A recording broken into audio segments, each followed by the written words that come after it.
Good afternoon, everyone. It's good to see all of you today. I hope you're having a great Friday and I hope you have a great weekend.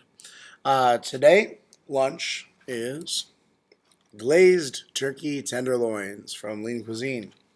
Once again, Lean Cuisine, if you want to sponsor, just saying.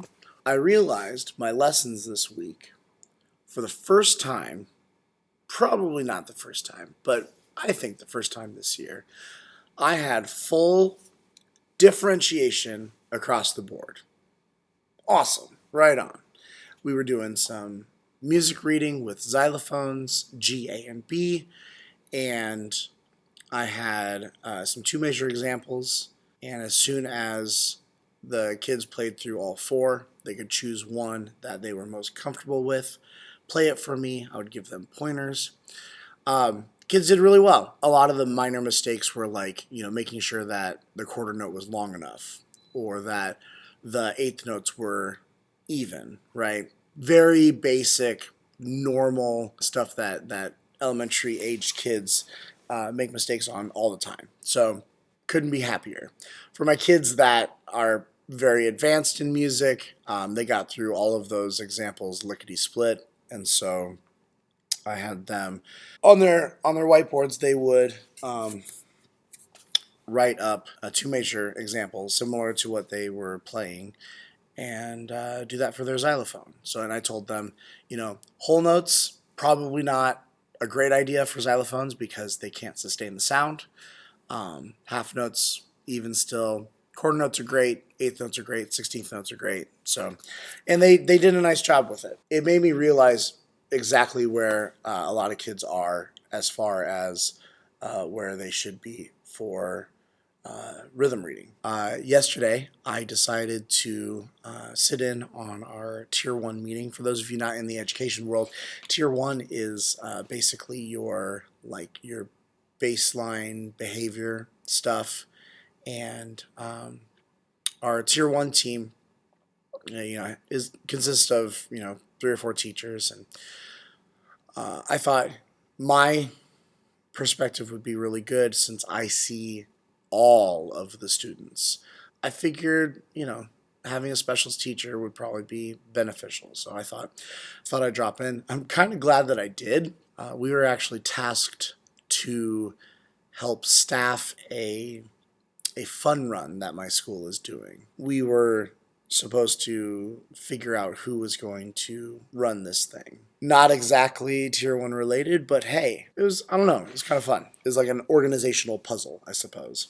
You probably noticed that my voice kind of sounds like where it was a few weeks ago. I don't have a cold or anything. Like I feel great. In fact, I feel more energetic than I normally do at this hour. So it's not that. It's just I think I've been using my big voice more than I probably should. I actually teach in a very large space at my school. Because of that, the acoustics are not great in here. So I have to use up a lot of my voice in order to be heard, especially with masks. So it makes it difficult. I'm sure this will happen more often with my voice, but it is what it is. I'm in this weird situation where things are going really well in my classroom. Besides some minor behavior disruptions, the year has gone really well for me so far. I've developed some really great relationships with new students. I've solidified some really great relationships with students from last year. And I feel bad because I know that there are other teachers in my building that are having some issues in class. And I know nationwide there are a lot of teachers that are really struggling. And I really hope that people don't think that I'm, in perfect world mode and everything is, candy and roses and whatever. No, I have to deal with the same things that everyone else does. I need to have a positive mental attitude or I'll go nuts.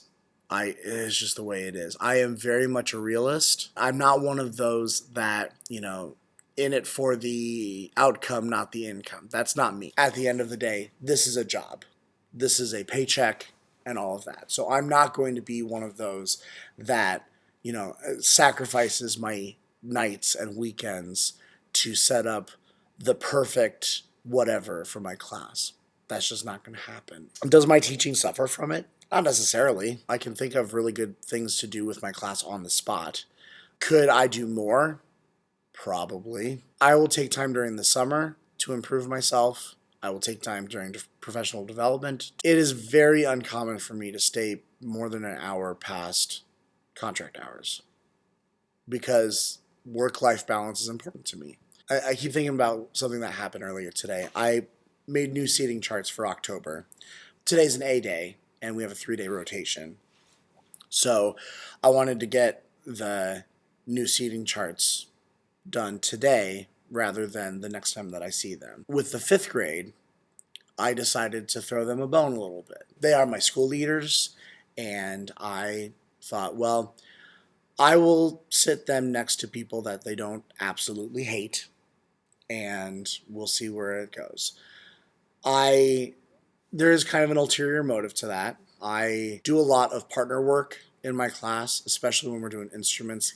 I don't have enough instruments for everyone, and so we do need to partner up. When we partner up, I want to make sure it's somebody that they can work with, and it's not going to be an adverse relationship.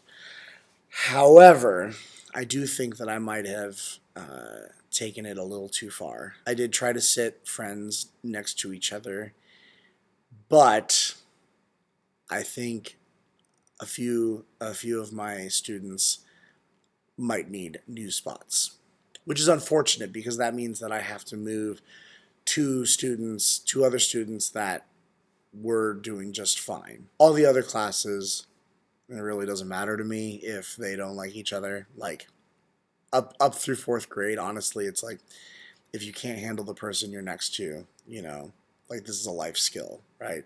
But the 5th graders, this particular group of 5th graders, they have a tendency to be ornery, but they're really great kids. And so I do want to kind of throw them a bone a little bit. So, but like I said, I think the pendulum swung a little too much, so we'll bring it back a little bit. I hope you have a great weekend. I hope you have a restful weekend. I'm going to try to record a few videos this weekend, so we'll get a few more uploads next week.